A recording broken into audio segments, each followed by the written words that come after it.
Hey guys, Meg here from Jockey Nutrition. For those that don't know me, I'm an accredited sports dietitian based in Sydney, Randwick area, Australia. But I do online consultation, including clients from South Africa, America, and England. So if you are international, there's definitely an opportunity to consult with me, or we can always recommend someone within your area if you want to see them face to face now that COVID is loosening restrictions. About COVID, I should say. Okay, so let's run through today your blood tests or pathology. Now, every client, I recommend that you do get a baseline bloods done, and this is so we can see, you know, where you're sitting at current and with what comparatively to what you're currently doing in terms of training and eating, and maybe medication that you're taking, your growth stage, if you're still an adolescent or not. So I just want to give you a snapshot on the blood test that you should ask for and maybe why.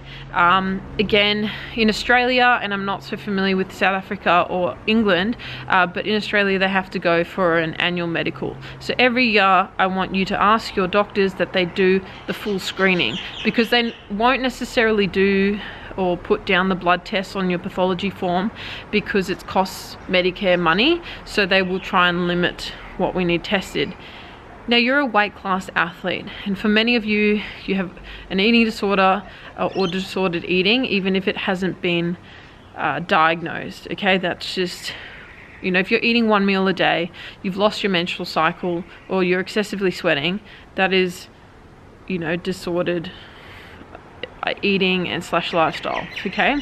So you're doing extreme things to your body that can really affect multiple things, your heart health, your kidney function, etc. Okay, let alone it's not going to help you perform to your highest potential. So let's run through some of the blood tests that you should ask your GP to put down on your pathology form.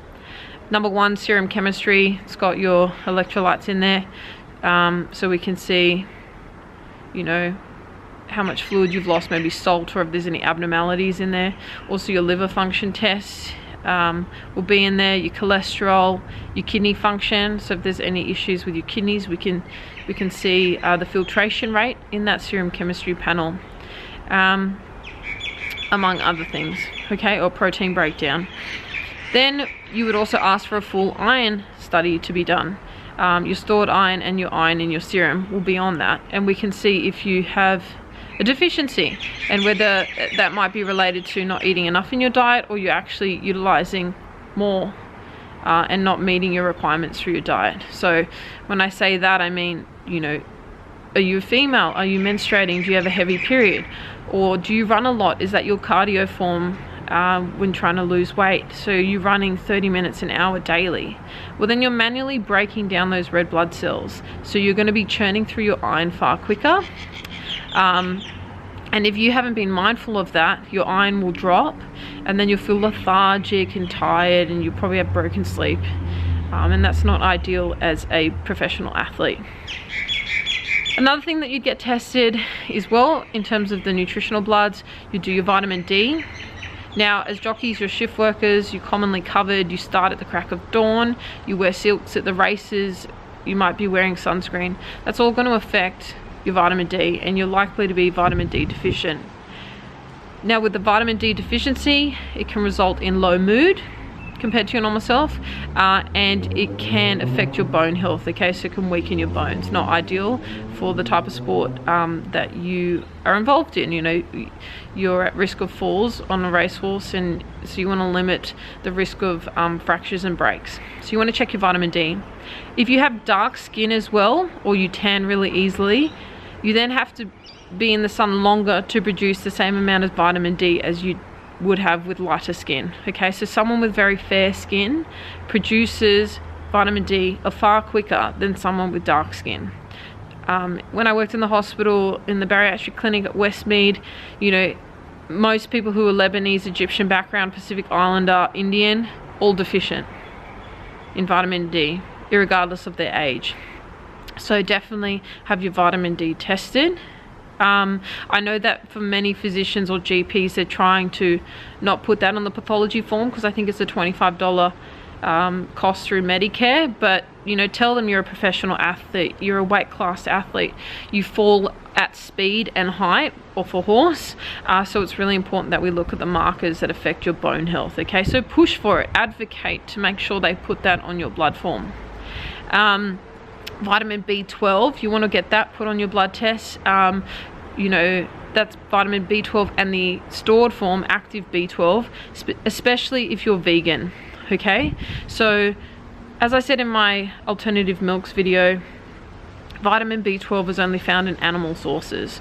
So, you know, it's likely that if you're not mindful of it, your B12 will drop, and it affects your energy levels, as its role in the body is the insulation around your nerve fibers, so you don't feel as sprightly or energetic, lethargic.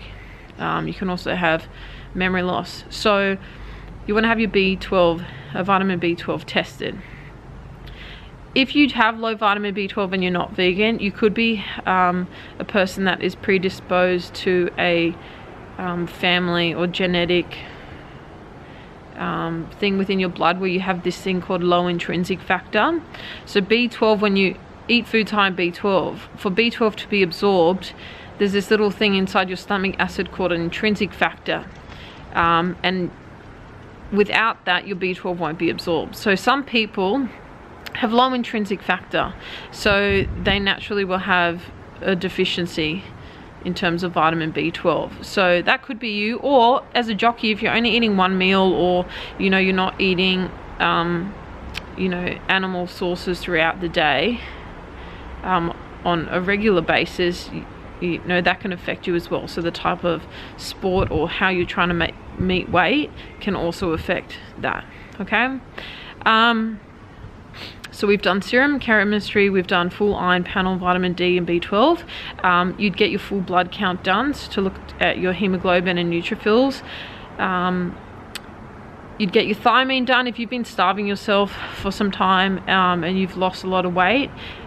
Please make sure you go see your doctor and have your thiamine tested, as well as your phosphate, potassium and magnesium, to ensure that you're not at risk of refeeding syndrome. So I'll do another video about refeeding syndrome, but it is vital that you go be tested, okay? Because then you can have issues like cardiac failure and arrhythmias and so forth. So that's thiamine, your full blood count. So that's pretty much it. Yeah, so be sure that you advocate for the blood tests, because you are in control, along with the GP, about how your bloods or what they put on the pathology form. Okay, so if you are pushing for it, they're very unlikely to not put it down. And then what you can do is, you've got then your baseline blood test. If there's any deficiencies, we can definitely amend that, or you would work with your doctor or sports dietitian to fix that. And then the year after, you can get another test, and then you can see, okay, what am I doing in terms of diet? Oh, there's my dog. My diet and my training, has it changed? Is this why my energy levels have changed? Are they better? Are they worse? Should I have my bloods done to see if I have a deficiency? Have I started eating more and now I've got my period again, which is a good thing, but my iron requirements have gone up and now I'm actually deficient? There's lots of things to think about, and that's why I really push, even for pre-apprentices, get your bloods tested. Find yourself a really good GP who is aware of your career path. You're a professional athlete, you're a weight class athlete, you know, you might be sitting in a bath for 2 to 3 hours and stripping fluid, which can affect your kidney levels.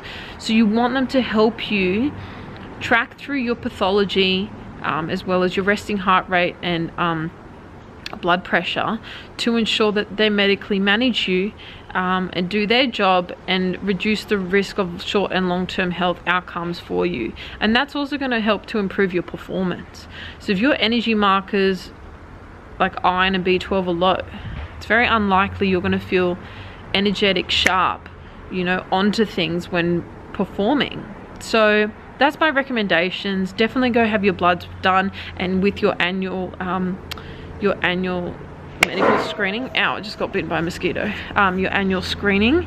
I don't think it is a requirement, but I think it should start being a requirement just to help screen those things, okay? Because I know what it's like within the industry where people tell you one thing, so in terms of a diet, and so you start doing this other extreme thing in your diet, you know, like not eating for 2 days and then binging after the Saturday races. And you know, what is that doing to your bloods? What's that doing to your energy levels? What's that doing to your body? So we want to prevent these things and also give you the longevity of your career by fixing any deficiencies and preventing you having to do that. I hope this video was insightful. If you have any questions, please pop them below, and subscribe to my channel. Don't forget to share this video as well.